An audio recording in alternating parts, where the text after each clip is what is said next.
ഇന്ന് ഞങ്ങൾ പോകാൻ പോണ സ്പോട്ട് എന്ന് പറഞ്ഞാൽ എനിക്ക് വളരെ സ്പെഷ്യലാണ്. കാരണം ഞാനൊരു 23 വർഷമായിട്ട് ആ ഷോപ്പിൻ്റെ കസ്റ്റമറാണ്. അതായത് ഞാൻ +1 പഠിക്കുന്ന സമയത്ത് തുടങ്ങിയിട്ട് അവിടുത്തെ ഒരു റെഗുലർ കസ്റ്റമറാണ്. പിന്നെ അതിനുശേഷം ഇപ്പൊ കുറച്ചായിട്ടുള്ളൂ കേട്ടോ.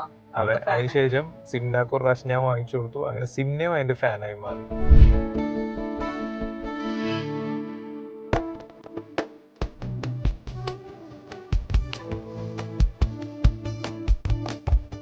ഇവിടെ നിങ്ങൾ വന്നാൽ ഉറപ്പായിട്ടും കഴിക്കേണ്ട സാധനം തട്ട് ദോശ.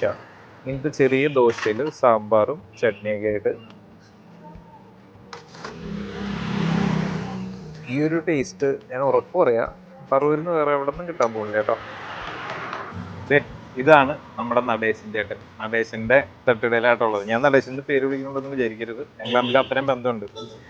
പുള്ളിയുടെ ഫുഡ് പോലെ തന്നെ ഇൻസ്പയറിംഗ് ആണ് പുള്ളിയുടെ സ്റ്റോറി.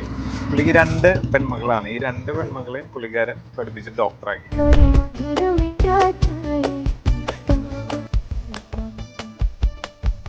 ഞാൻ ഇവിടുത്തെ കപ്പയുടെയും ബീഫിന്റെ ഫാനാണ് കേട്ടോ.